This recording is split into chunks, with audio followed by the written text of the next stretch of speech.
Hello, welcome back to electrical power system 2। Last lecture में हम लोगों ने देखा कि हम किस तरह से फॉल्ट्स को क्लासीफाई करते हैं। So mainly fault are classified as symmetrical faults and unsymmetrical faults. Symmetrical faults जहाँ पे magnitude of current and phase angle between phases is same, okay. And unsymmetrical fault में magnitude of current and phase angle between each phase it is different, उसको बोलेंगे हम लोग unsymmetrical fault. Example था symmetrical fault का triple line to ground fault और triple line fault. Either तीनों phases ground से कनेक्ट करो और तीनों फेजेस एक दूसरे के साथ कनेक्ट कर दो, but usually triple line fault होता नहीं है सिस्टम में, ओके। नेक्स्ट अनसिमेट्रिकल फॉल्ट का एग्जाम्पल है तुम्हारा line to ground fault, double line to ground fault and line to line fault. इसका सीवियरिटी सबसे सीवियर फॉल्ट है triple line to ground fault which is your symmetrical fault, and सबसे least severe है line to ground fault, okay. इसके based हम लोगों ने एक शॉर्ट सर्किट एमवीए का डेरिवेशन देखा था। Short circuit MVA it is equal to short circuit MVA it is equal to MVA base divided by mod of Z per unit, and where Z is the impedance from your source to fault location। Source से लेके तो जहाँ तक का fault होगा वहाँ तक का इम्पिडेंस हम लोगों को कंसिडर करना है, okay. That will be given by short circuit MVA. और ये शॉर्ट सर्किट एमवीए जो है ये हम लोग यूज़ कर सकते हैं for finding out the fault current. ये short circuit MVA actually define क्या करता है? The short circuit MVA is actually nothing but the maximum MVA rating that your system can that can occur in your system, and the maximum power during fault it is given by short circuit MVA, okay। short circuit MVA में maximum अपने को जो MVA possible रहेगा system के अंदर that is given by short circuit MVA। तो आज हम लोग फिर से देखते हैं एक 1 सेकेंड एक न्यूमेरिकल लेते हैं जहाँ पे तुमको ये दो जनरेटर्स प्रोवाइडेड है, generator G1 and G2 which are connected to the common bus bar of 11 kV। इसके बाद यहाँ पे कनेक्टेड है एक ट्रांसफॉर्मर। ट्रांसफॉर्मर का रेटिंग है T1 it is equal to 10 MVA, 10% reactance, okay. Generator G1 भी 10 MVA था, जनरेटर G2 भी 10 MVA था। जनरेटर 1 का रिएक्टेंस था 15%, जनरेटर 2 का रिएक्टेंस था 12.5%। यहाँ पे transformer T1 it is of 10 MVA and it's reactance is 10%। इसके आगे एक ट्रांसमिशन लाइन कनेक्टेड है जो मैं ये डबल लाइन से रिप्रेजेंट कर रहा हूँ। ये ट्रांसमिशन लाइन का जो तुमको रेटिंग गिवन है it is 30 kilometre. How much? 30 kilometer transmission line whose impedance is Z equals to 0.27 plus J 0.36 Om per kilometre, okay. तो हर किलोमीटर का तुम लोगों को रेटिंग गिवन है, तुमको इम्पिडेंस गिवन है which is 0.27 plus J 0.36 Om per kilometre. Next ये transmission line again connected है एक बस बार पे जिसका केवी रेटिंग है 33 kV, ओके। अब मेरे को बताओ ये जो ट्रांसफार्मर T1 है ये ट्रांसफार्मर T1 का वोल्टेज रेटिंग कितना रहेगा? जनरेटर 1 से जब कनेक्टेड है तो जनरेटर 1 से यहाँ पे कॉमन बस बार बना हुआ है 11 kV का, तो ट्रांसफार्मर का primary side will be 11 kV। Secondary side connected transmission line से एक बस बार पे जिसका रेटिंग है 33 kV। So transformer T1 it's voltage rating is 11/33 kV, okay. Next यहाँ से आगे आते हैं तो यहाँ से आगे में एक अगेन ट्रांसफार्मर कनेक्टेड है T2 जिसका रेटिंग है 5 MVA,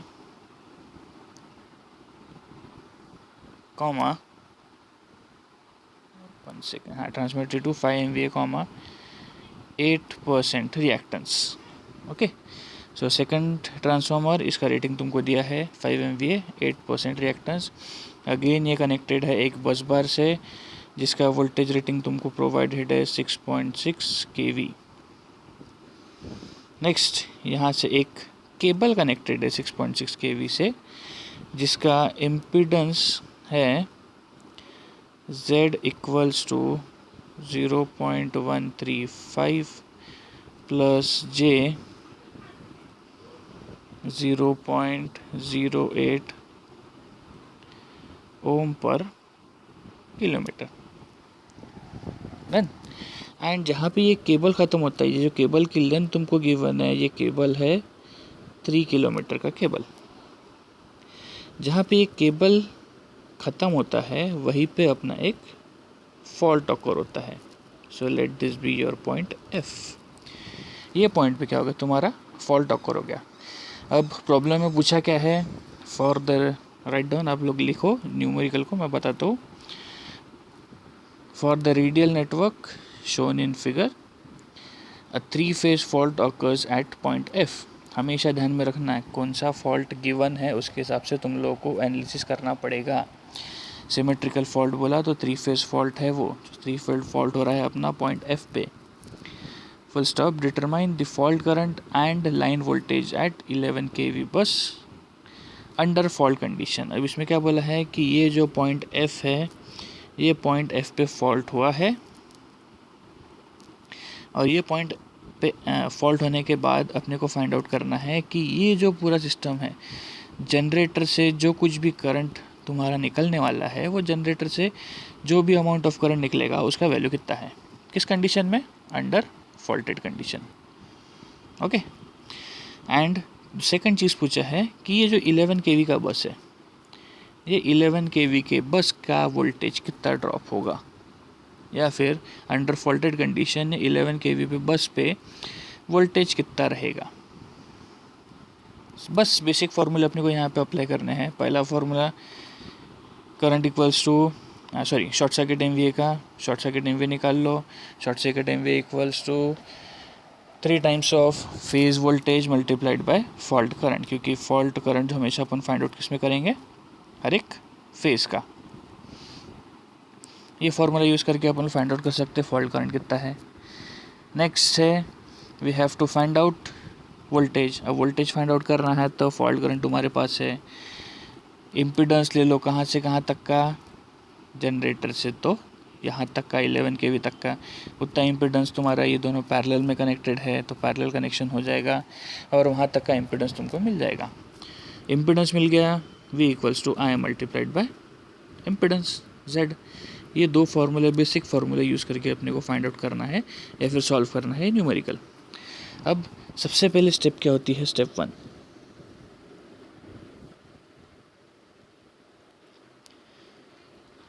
एक हम लोगों को कॉमन MVA चूज़ करना है। तो स्टेप 1 में आता है choose a common base MVA। ठीक है।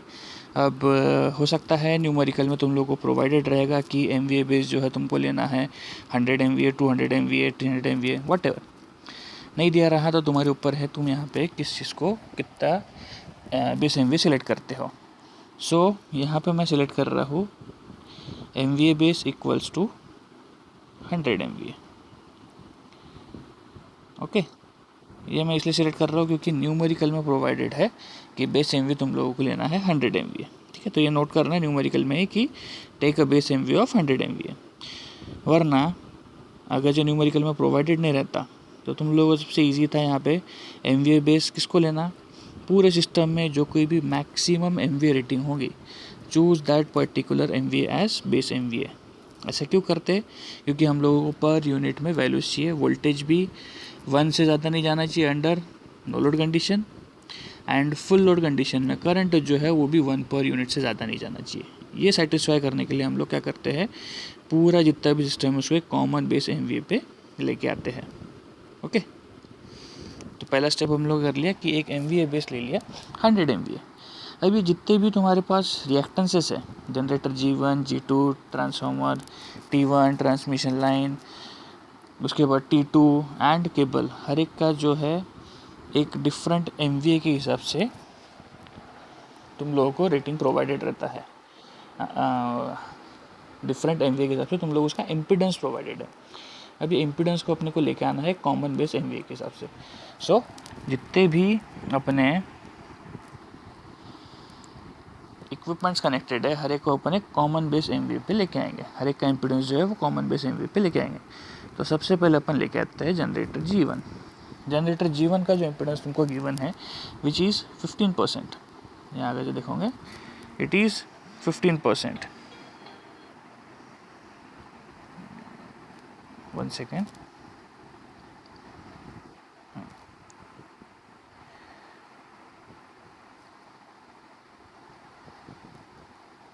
जनरेटर G1 का जो रेटिंग तुमको गिवन है इट इज़ 15%। ओके, तो जनरेटर G1 का तुम लोगों को अगर जब फाइंड आउट करना है, this is in percentage, you can write it in per unit also. Per unit भी लिखोगे तो 15% इज इक्वल टू 0.15 पर यूनिट। तो per unit to per unit conversion के लिए क्या फॉर्मूला यूज करते हैं, x per unit multiplied bye, क्या था अपने पास फॉर्मूला, याद है तुम लोगों को, मैंने रिवाइज कराया था उसी दिन। Per unit to per unit conversion के लिए z per unit multiplied by MVA new by MVA old multiplied by KV old by KV new का होल स्क्वायर। तो यही फार्मूला अपने को यूज़ करके फाइंड आउट करना है per unit conversion. x per unit equals to, generator G1 का reactance find out कर रहे हैं, x per unit multiplied by MVA new by MVA old multiplied by KV old by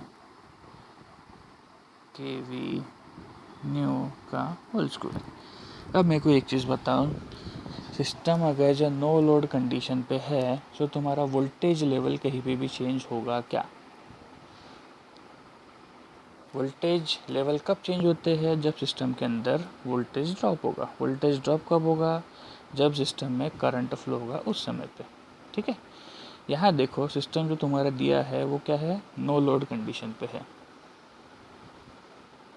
यानी current system में flow हो रहा है क्या, नहीं फ्लो हो रहा है।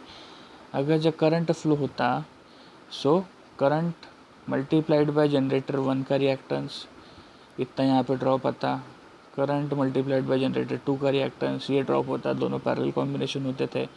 पैरेलल कॉम्बिनेशन होने के बाद तुमको यहाँ पे एक पर्टिकुलर वोल्टेज मिलता था जो 10.8 kV और समथिंग कुछ तो भी मिलता था। ओके, बट यहाँ पे तुम्हारा करंट फ्लो हो रहा है सिस्टम में, फ़िलहाल के केस में नहीं हो रहा क्योंकि सिस्टम क्या है तुम्हारा नो लोड कंडीशन पे है।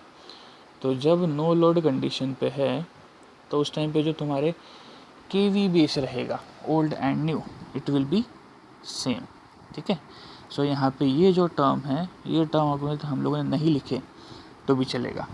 Okay, so x per unit 0.15 multiplied by new MVA is 100 divided by old one is 10 which is equal to J 1.5 per unit। Same way में reactance of generator G2 find out करेंगे। G2 का जो है it is J 0.1 multiplied by 100 divided by 10। 100 क्या है, new base MVA, 10 क्या है, old base MVA। देखो हर एक इक्विपमेंट का देखोगे तो जनरेटर G1 का तुमको दिया है 10 MVA, generator G2 is also 10 MVA, तो ओल्ड कितना हो जाएगा 10 MVA।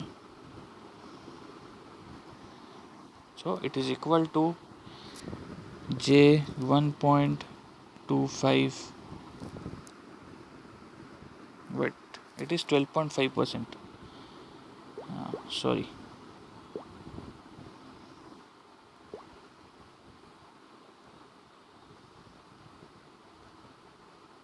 जनरेटर G2 का रिएक्टेंस कितना है 12.5%, तो J 0.125, so it comes out to be J 1.25 per unit. Unit हमेशा ध्यान में रखना, पर यूनिट में दे रहे हो या ओम्स में दे रहे हो। नेक्स्ट आगे में कनेक्टेड है तुम्हारा ट्रांसफार्मर T1।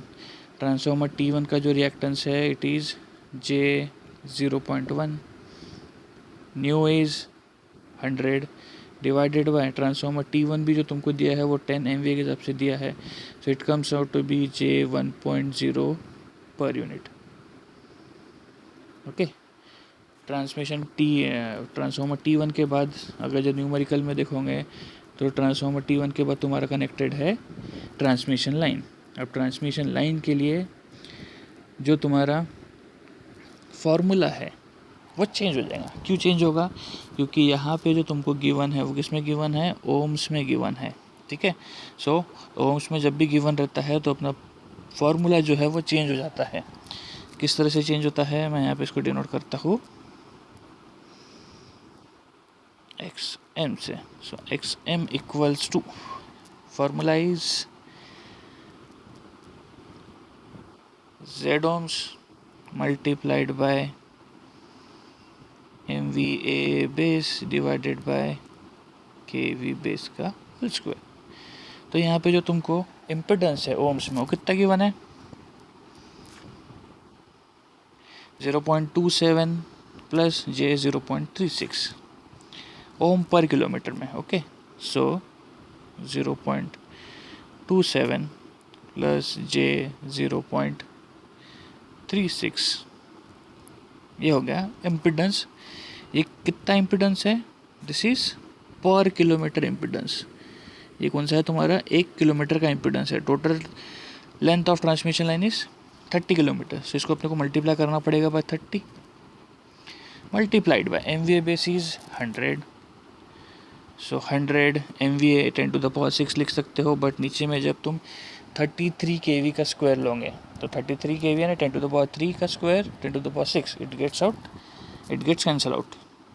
ओके, अब नीचे में लेना आपने KV बेस। KV बेस कितना लोगे ट्रांसमिशन लाइन का? देखो ट्रांसमिशन लाइन जो है उसका वोल्टेज लेवल कितना है यहाँ पे? 33 kV, so KV base will be 33 kV, so it will be 33 का square, so it comes out to be 0.744 plus J 0.99 per unit. This is your resistance, this is your inductive reactance X. We can say inductive reactance or we can say it nothing but your reactance X. It can be capacitive transmission line है, भले short transmission line है, इसका capacitance usually neglect करते तो इसको inductive reactance ही बोले तो भी चलेगा। So it is your R plus JX form. Next transmission line के बाद क्या कनेक्टेड था तुम्हारा? ट्रांसमिशन लाइन के बाद कनेक्टेड है ट्रांसफार्मर T2 5 MVA 8%। ओके, सो यहाँ पे आते हैं transformer T2, it is equal to J 0.8% था मल्टीप्लाइड बाय 100 डिवाइडेड बाय उसका जो MVA रेटिंग था विच इज़ 5 MVA। इसमें अगर देखोगे तो देखो it is 8%, 0.08 and 5 MVA, so it comes out to be J1.6 per unit. Okay, last में क्या बचा अभी? नीचे जैसे स्टार्टिंग किए थे हम लोग जनरेटर से, दोनों जनरेटर्स लिए, फिर ट्रांसफार्मर लिए, फिर ट्रांसमिशन लाइन आया। ट्रांसमिशन लाइन के बाद हम लोगों ने लिया ट्रांसफार्मर T2, आगे में 6.6 kV में कन्वर्ट हुआ। 6.6 kV के बाद क्या कनेक्टेड है? एक केबल जिसका लेंथ है 3 किलोमीटर। इसका भी देखो ओम पर किलोमीटर है, यानी ये जो इम्पिडेंस प्रोवाइडेड है ये 1 किलोमीटर का प्रोवाइडेड है। ये इम्पिडेंस 1 किलोमीटर का प्रोवाइडेड है, इसको अपने को क्या करना पड़ेगा? 3 किलोमीटर का इम्पिडेंस फाइंड आउट करना पड़ेगा। ओके, सो मैं इसको डिनोट करता हूँ XC से। XC इक्वल्स टू कितना है वो? 0.135 प्लस J 0.08।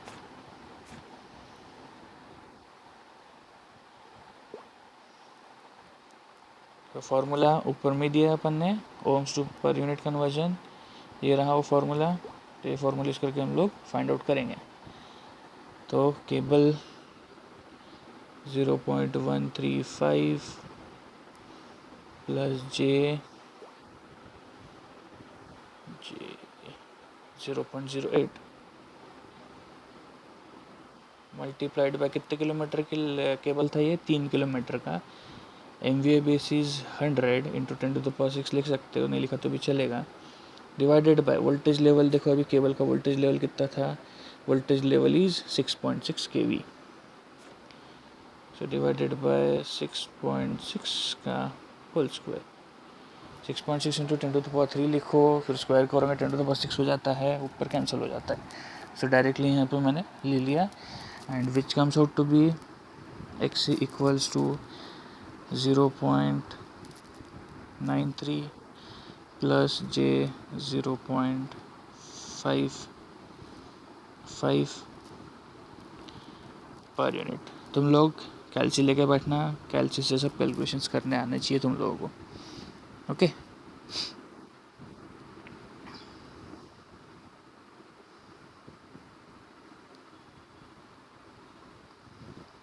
अब करना क्या है नेक्स्ट अपने को, इसका इक्विवेलेंट इम्पीडेंस डायग्राम निकालना है। इक्विवेलेंट इम्पीडेंस डायग्राम कैसे निकालेंगे? सबसे पहले अपन सिस्टम देख लेते हैं किस तरह से। दो जनरेटर्स सीरीज में है या पैरेलल में है, both are connected in parallel. उसके साथ में ट्रांसफार्मर सीरीज आ जाएगा, ट्रांसमिशन लाइन सीरीज में आ जाएगा, उसके साथ में ट्रांसफार्मर T2 भी सीरीज में है, एंड केबल भी सीरीज में। तो आगे का कनेक्शन पूरा सीरीज में है। तो इसका इम्पीडेंस, इक्विवेलेंट इम्पीडेंस सर्किट किस तरह से बनेगा तुम्हारा? जनरेटर G1, इसको मैं रिप्रेजेंट कर देता हूँ एक वोल्टेज सोर्स से। चलो,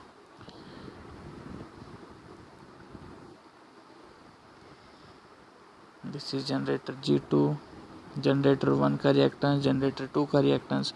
कौन सा रिएक्टेंस तुम लोग कंसिडर करोगे? जो यहाँ पे तुम लोगों ने फाइंड आउट करके रखा है वो, as per new base MVA। So it is J 0.15 generator 1 का, सॉरी J 1.5, जनरेटर 2 का J 1.25। आगे में आते हैं, कनेक्टेड है ट्रांसफार्मर T1, उसका रिएक्टेंस आ जाएगा, ट्रांसमिशन लाइन आ जाएगी, उसका इम्पीडेंस आएगा क्योंकि R प्लस J के फॉर्म में है। आगे और कनेक्टेड है ट्रांसफार्मर T2, फिर कनेक्टेड है इसके बाद एक केबल, जिसके बाद आया है अपना fault, this is point F।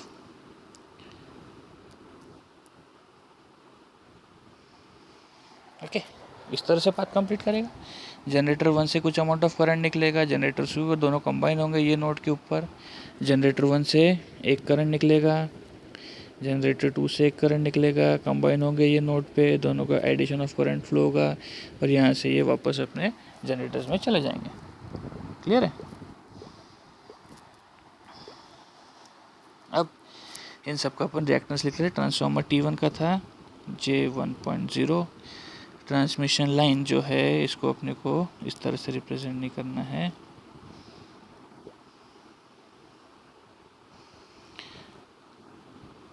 Transmission line R plus JX। Same way में केबल को भी इस तरह से रिप्रेजेंट नहीं करना है, केबल को भी हम लोगों को लेना है R प्लस JX के फॉर्म में। 1 सेकेंड,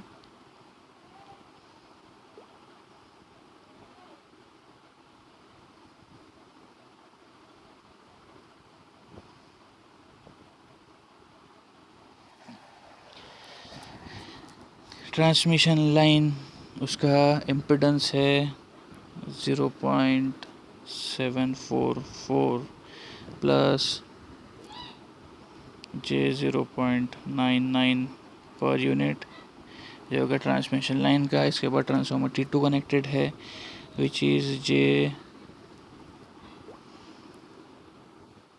1.6 पर यूनिट। नेक्स्ट इसके बाद केबल कनेक्टेड है, जिसका इम्पीडेंस तुमको प्रोवाइडेड है 0.93 प्लस J 0.55। ओके, ये हो गया। अब दोनों जनरेटर्स जो है सिस्टम के ऊपर लोड कनेक्टेड नहीं है। तो जब भी सिस्टम पे लोड कनेक्टेड नहीं रहेगा so voltage level will be same. ठीक है, दोनों का voltage level generator G1 and generator G2 दोनों का जो वोल्टेज लेवल रहेगा वो क्या रहेगा, सेम रहेगा। इसको अपन अज्यूम कर सकते हैं, या फिर अज्यूम करने से अच्छा बोल सकते हैं कि इसका जो हमेशा वोल्टेज रहेगा नो लोड कंडीशन पे it will always be equal to 1 at an angle 0। G2 will also equal to 1 at an angle 0। ठीक है, तो दोनों वोल्टेज सोर्स पैरेलल में कनेक्टेड है। इसको हम लोग एक कंबाइंड वोल्टेज सोर्स से भी रिप्रेजेंट कर सकते हैं, और आगे का जो सिस्टम रहेगा वो एज इट इज़ ड्रॉ कर सकते हैं। ये transformer T1 R plus JX, transformer T2 ये R प्लस JX, यहाँ पे है तुम्हारा फॉल्ट। ठीक है, ये बन गया तुम्हारा equivalent circuit diagram during faulted condition. Okay, जितने भी वैल्यूज़ है वैल्यूज़ वापस पुटअप कर दो, नहीं करो तो भी चलेगा। ये अगर हम लोगों ने कॉमन नहीं भी निकाला रहता, इसको निगलेक्ट भी किया रहता वोल्टेज सोर्स को, तो भी चला रहता है, क्योंकि अपने को सिर्फ क्या चाहिए, इम्पीडेंस चाहिए।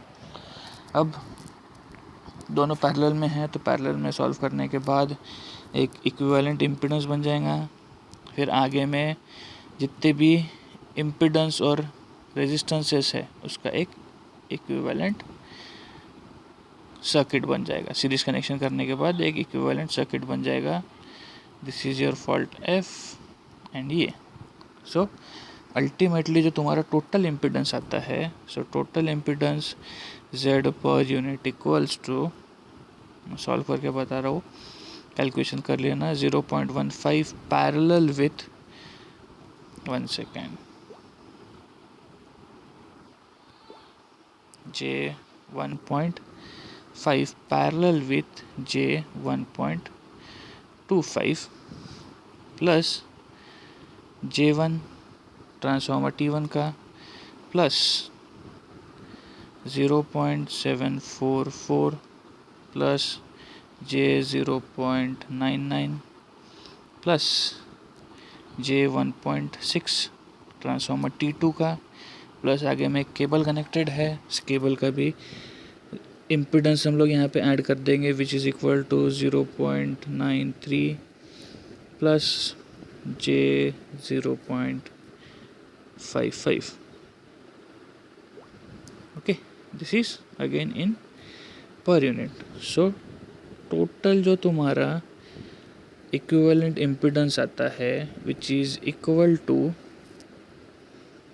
5.1 at an angle of 70.8 degree. This is in per unit. Okay, अब अपने को शॉर्ट सर्किट करंट निकालना है। तो शॉर्ट सर्किट करंट यहाँ देखो पिछले स्लाइड पे, यहाँ पे देखो, ये एक सर्किट गिवन है, ये सर्किट का ये एक कुछ तो भी इम्पीडेंस है, लेटेड बी Z, ये एक वोल्टेज सोर्स है जिसका वैल्यू तुमको गिवन है 1 एट एन एंगल 0। यहाँ से अपने को फाइंड आउट करना है कि कितना अमाउंट ऑफ करंट जा रहा है विच इज़ IF। कैसे निकालोगे, with the help of Ohm's law, current equals to voltage by impedance. So यहाँ पे अपन ले सकते हैं IF equals to voltage by impedance 1 at an angle 0 divided by 5.1 at an angle 70.8 degree minus है, sorry it is minus 70.8, Excel तो minus ही आना चाहिए। It is 70.8 degree which is equal to, short circuit current आ रहा है तुम्हारा 0.196 at an angle minus 1 second, ये प्लस ही है, ये भी प्लस ही है, यहाँ पे माइनस 70.8 है, माइनस 70.8 डिग्री करंट लैगिंग करेगा। ठीक है, it is equal to minus 70.8 degree. अब ये जो तुमको आंसर मिला है it is in per unit. But per unit में तुम किसी को भी पावर सिस्टम इंजीनियर होने के बाद तुम अगर जो किसी को पर यूनिट में वैल्यू बताओगे तो एक्सेप्ट करेगा क्या? स्विच का तुमको कनेक्ट करना है, तुम उसको बोलोगे कि 0.196 पर यूनिट का वहाँ पे स्विच गेयर अपने को कनेक्ट करना है, क्या लगेगा वो? तो उसको हमेशा आंसर किस में चाहिए? एम्पियर्स में चाहिए। तो एम्पियर्स के लिए क्या करना पड़ेगा तुमको? बेस करंट निकालना पड़ेगा। सो फॉल्ट करंट का बेस इक्वल्स टू, कैसे निकालोगे तुम लोग? MVA डिवाइडेड बाय क्या करोगे? Voltage. MVA equals to V multiplied by I। So I base equals to MVA base divided by base voltage. MVA base कितना है? 100 इंटू 10⁻6 डिवाइडेड बाय, अब बात आती है KV बेस की। KV बेस कितना लोगे बताओ? KV बेस क्या ले सकते हो? सो KV बेस कौन सा लोगे? जहाँ पे भी जो भी लोकेशन पे फॉल्ट आया उसका जो वोल्टेज रहेगा, क्योंकि फॉल्ट कहाँ पे आया अपना? 6.6 KV वाले केबल पे आया है, ठीक है। तो जहाँ पे भी फॉल्ट आएगा उसका बेस वोल्टेज अपने को कंसीडर करना है। फॉल्ट आया है अपने केबल के एंड पे और केबल का जो बेस वोल्टेज है वो कितना है? 6.6 KV। So it will be divided by 6.6 into 10⁻3। So अपना फॉल्ट करंट का बेस आता है which comes out to be 8750 amperes and fault current IF equals to IF per unit multiplied by IF base। Per unit है 0.197 है ना, 196 से